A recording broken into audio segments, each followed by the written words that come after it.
హైదరాబాద్లో any time ice cream దొరికే place ఇది ఒక్కటే. స్కాన్ అన్న ఉంటానా అది వస్తుందే కదా స్కానర్.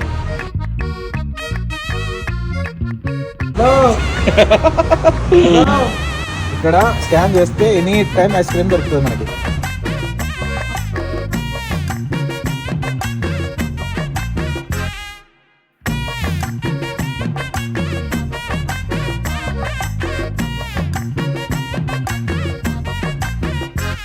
నిజంగానే వచ్చింది, వర్కౌట్ అయింది ప్రాక్టికల్ గా. Showing this is morning 4:30 AM. 4:43 AM. 4:43 AM అంటే దగ్గర 5 అవుతుంది morning. we have got natural Sitaphal ice cream. అట్లుంటది మనతో. ఎస్.